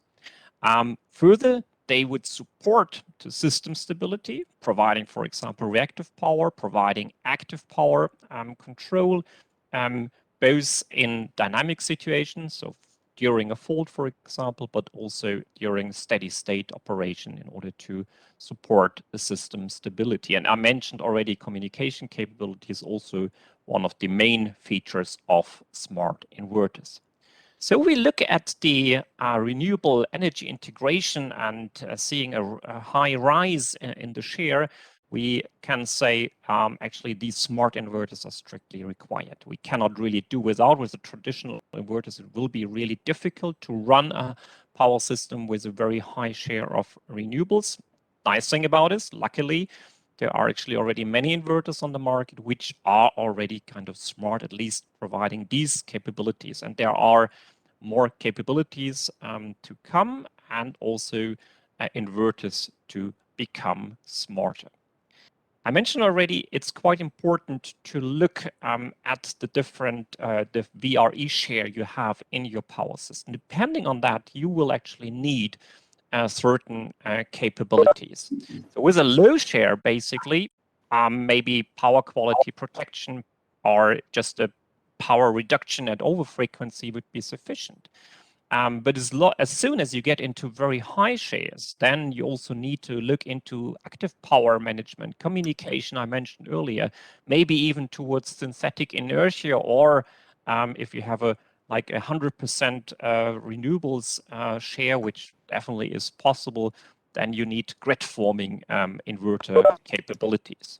So basically, in this range, like increasing the VRR share, going to the energy transition, basically, we need to see, okay, where are we located? What should we require from the then smart inverters, of course. This is to be put into a grid code, and this needs to be revised from time to time, depending on the actual state of your power system and the share of variable renewable energies. Just want to pick out a few examples of the requirements. Here also the experience from Germany. We have seen that in Germany, voltage control was actually a crucial thing to look at, or became crucial. And on the left-hand side, you can see typical feeder. And during daytime, for example, when you have loads of solar power feeding in, the voltage will actually increase, and you might then hit the upper limit of the voltage band, which is typically plus 10%. And during the night, during loads, high loads, maybe having electric vehicles also in place. Maybe in Germany, we also need heating quite a lot. It's quite cold outside, only 1 degree this morning. Celsius, then, for example, we also need heat pumps, and therefore the load can actually reduce the voltage along the feeder quite a lot. And therefore, it's quite important, or we do see the issues, the voltage issues, or voltage band is then jeopardized, and therefore it's required, for example, in Germany, that PV systems, also rooftop PV systems above 3.68 kilowatt, are actually contributing to voltage control by feeding reactive power. Jumping now a bit more to the really high share situation. This is from Denmark requirements, grid code requirements on ancillary services with regard to active power. There is the requirement that you can provide a delta or spinning reserves with a delta control. What does it mean? If you have the green line up here, that's basically what's the capability. So depending on the current PV installation on your system, and then you would like ramp down and provide a spinning reserve, so staying below that, and depending on the activation, then, for example, providing additional active power to stabilize the system. That's what we can see here. And in a concrete example, you can actually see this, where this is then used.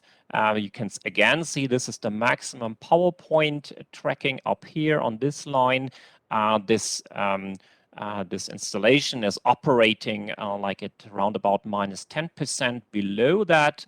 And then at this point, the frequency control is activated, and you can see it down here, that actually frequency control is provided from the PV system itself, supporting the stability of the power system. Obviously, of course, we are not operating at the maximum power point, therefore there is some curtailment in place, and it's quite important also to then think about compensation rules or markets, for example, for this this feature. That's a smart feature of a smart inverter for sure, and it's a feature which is then required in very high share power systems. Coming to the key takeaways and conclusions, there are really quite a number of lessons to be learned from the PV frontrunner Germany. So from Germany itself, like the 50.2 Hertz problem, don't make the same mistake again. We have done basically. Smart inverters are strictly required if you want to have a higher share of renewable energy in your system. Luckily, there are many inverters already which are already very smart. And so available. So grid codes need to basically then require this. And with regard to the functions required, basically that depends quite a lot on the actual VIE share, the renewable energy share, such as frequency control, which you only will require at a very, very high share. Of course, whereas reactive power, also communication links, is something you should require already at a lower share in order to be able to operate your system stable. So grid codes are quite important and should be steadily revised and adapt depending actually A, of course, on your knowledge, and B, also on the system and the situation of your power system. Thank you very much for your attention. I'm happy to answer any questions. Yeah, thanks a lot, Eckhard. Again, this was very interesting, and yes, indeed, please don't make the mistake we did in Germany. It's costly. Do it as the Hawaiians did, and do it without cost within 2 days. The next speaker is Tobias Winter. He is my colleague in GIZ, and he heads the Secretariat of the Indo-German Energy Forum. And that is the dialogue platform between India and Germany on a high level to address a lot of issues. There are presently 4 working groups in the Indo-German Energy Forum. And here we actively discuss renewable energy, energy efficiency, thermal power plants, efficiency, and green energy corridors. Sorry, someone is, I think, needs to mute the mic.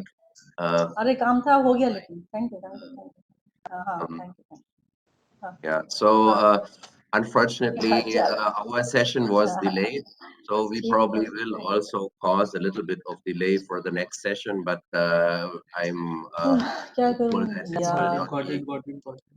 Can we please switch off the mic of the other person? Thank you. Just hand over to Tobias. And I hope we still will have a few minutes also if there are any questions. Tobias, the floor is yours. Thank you very much, Mr. Vipio, Marcus. I hope you can hear and see me as well as the presentation. Yes. Then let me dig right into it. I was asked to make a rather inspirational presentation on the topic of agri-photovoltaics, which is becoming an increasingly important topic all over the world. What is it all about? We are talking about setting arm setting up solar plants in combination with agriculture. Mr. Wiebe was speaking about challenges, but this may be a challenge which actually can be converted into a big business opportunity, and is pretty much in line with the idea of when Discom needs power at a large scale on local level. You must have heard about actually benefits scientifically proven, like increase of tomato yield here in this study, twice as high, pepper 3 times high, lots of encouraging research being done. What is it all about? We can think of having a 1 hectare farm with 100% alu being grown, or we can definitely install solar. Or we can combine both and maybe compromise on the solar side, but even increase the yield in terms of agriculture yield. Or, in this case, as a pilot study in Germany, maybe compromise on the solar side as well as on the wheat side, but in total having a land use efficiency of 160%. In Germany, actually, the preoccupation is more on the shadow side. So too much shadow is not good for the plant. In India, that would be actually beneficial, right? So it is expected that the agricultural yield in India is actually higher than 100%, implementing these kind of systems. This is nothing new. You must have seen.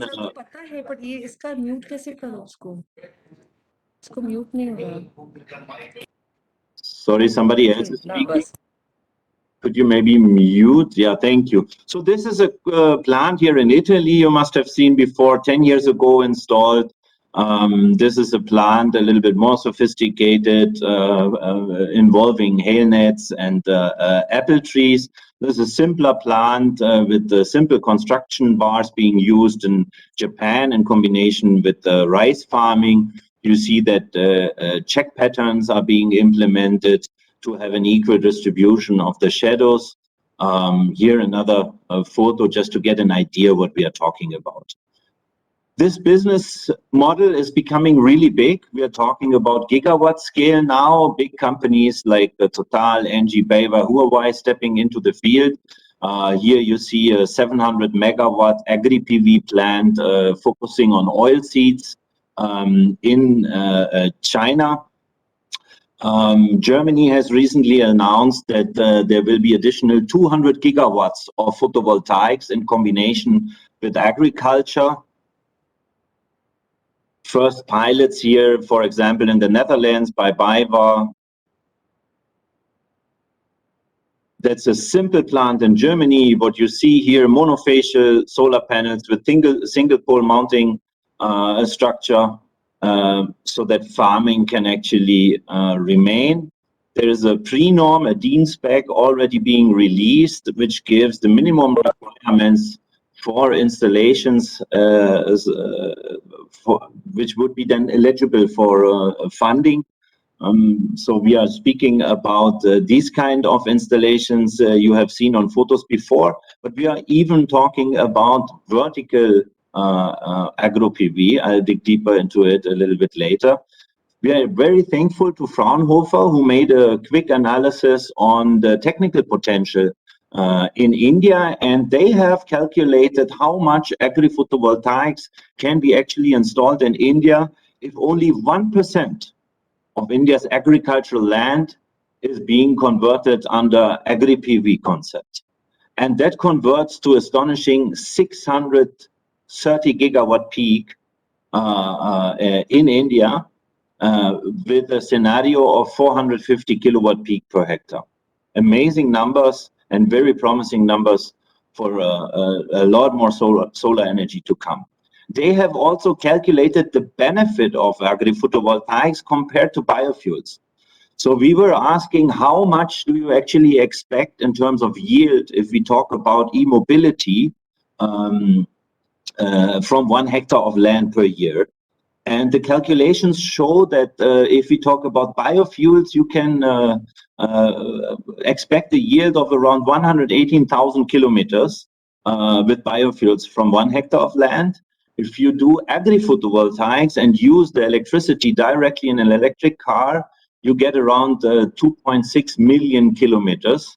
plus the agriculture. So you could still produce biofuels if you want to below the solar, maybe even more with solar above than without. But maybe you would prefer to produce food to feed the nation. What's really amazing to see is that first countries are already evaluating the concept in combination with supercharging stations. So in between big cities, farming land being converted into agri-photovoltaic farms, then powering the infrastructure to fast charge electric cars. If anyone interested, please get back to me and I'll send you the ongoing research going. Indian friends have been visiting Germany to actually also see some pilot plants. But how about India? You must have heard about Cochin Airport. Their interspace farming is being practiced. You can see here on the higher side of the solar panel, so that from the cleaning, the water is not harming the leaves and the walkway is there. Another impression just to show you what it's all about. Some of you may know the research plant from GIPCL, managed by Anand Krishi Agricultural University. Beautiful designs. They're experimenting with different panel and shade patterns using drip irrigation, as you can see here, growing potato, growing all kinds of different plants.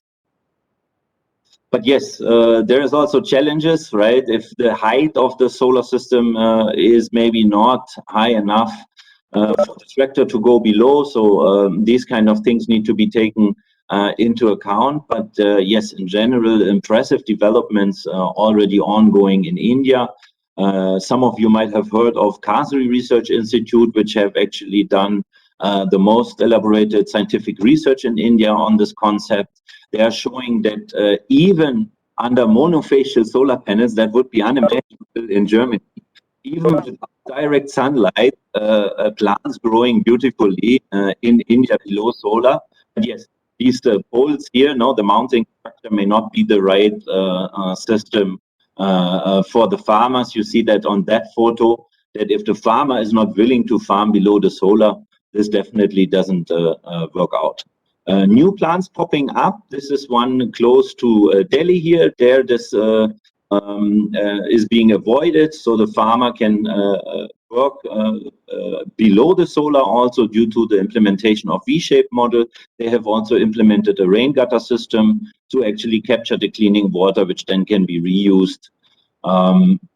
Yeah, just for a few impressions for you to understand where the journey is heading towards. Here, a pilot by Dayalbag Agriculture University, close to Agra. Also for our international listeners, whenever you visit Taj Mahal, you may just pass by and have a look at these wonderful installations. Here, another Amity, Jain irrigation pretty much into the field. They are experimenting also with glass solar panels, leaving more light through the plant. Here with rice, they're actually having installed the largest PV greenhouses now in the country. Amazing to see, using bifacial technology, using glass solar panels. Wonderful developments to actually see this being upscaled in India. Here another plant from Junagadh Agriculture University, which is reporting very promising increases in tomato and capsicum yield through agri-photovoltaics. First pilots now also being installed by NICE with bifacial and vertical PV, which is very promising. Here a photo from Germany. Why? Because you're generating more electricity in the morning and in the evening hours, which definitely is at the right time. Also, you generate less electricity during the sun peak, but you're generating in the morning and in the evening, and that can offer you a premium on the tariff for the electricity. Yeah, in Germany, the price for electricity at the electricity exchange, especially in the morning and evening, goes up. So this is how higher costs also may be compensated when mounting solar panels vertically. So first megawatt scale plants are actually already installed in Germany this year, installation by Next to Sun. Cleaning is an issue in India. That photo may be familiar to you, but yeah, with vertical, that problem would be better solved, so to say. Kasri has experimented also with a rain gutter system to actually capture the water in a tank and then to reuse it for cleaning or agricultural purposes. You see first plants here under Kusum combined with fish ponds. Very promising to see that farmers are just taking it up on themselves and push the concept forward. A 1.5 megawatt plant, actually very close to Delhi now, being commissioned with the large-scale agriculture being practiced below. Cleaning remains an issue. Definitely, you may not want to use manual tilting as in one of the pilots here in Gujarat. Mahindra is actually using automated single axis tracking. So that is very promising, especially when combined with dry cleaning. As you know, Ecopia is manufacturing dry cleaning devices already in Hyderabad. So yeah, lifting up these monopile systems combined with dry cleaning is actually very promising for gigawatt scale agri-photovoltaics in India. But how about your own roof, just for you to have an impression that there is a first person actually deploying these kind of systems on their private roof. So just for you to have an impression, if you're interested in what's going on in India and where the first megawatt and gigawatt scale projects may come up, we highly recommend this report done by National Solar Energy Federation of India. Bloomberg New Energy Finance Act predicted that agri-photovoltaics will start to be properly understood for commercial purposes in 2022. So it's definitely the right time to start to dig deeper into the topic. Honorable Minister, MNRE is supporting this concept and watching the developments on a global scale very carefully. So if you're interested, please do not hesitate to get in touch with the National Solar Energy Federation of India or with my colleague, Ms. Dahl. And with this, I would like to thank you very much. And I hope I could give you some inspiration about where the journey of solar actually may be headed towards, to not see solar too much as a threat, but also maybe as an opportunity, especially looking into vertical, having more electricity actually being generated in the morning and in the evening. That is a very promising concept. And with this, I would like to thank Indian Smart Utility Week once again, and Mr. Vipier from GSF for having given us the opportunity to speak. And yeah, thank you very much. And over to you, Markus, again. Yeah, thank you very much, Tobias. So we are coming to a close, and we are in the hands of the organizers now. Are there any questions related to the previous speakers or towards Tobias? No, sir, we have not received any question till now. Okay, yeah, then in this case, I think then I can then do the closing remarks. Yes, sir, I would like to request Mr. Marcus to present the vote of thanks and closing remarks. Yeah, I definitely will do that. So yeah, indeed, thanks to all the speakers, thanks to all the participants, and thanks to ISGF and the entire team. Thanks also to my team for having been able to conduct this session.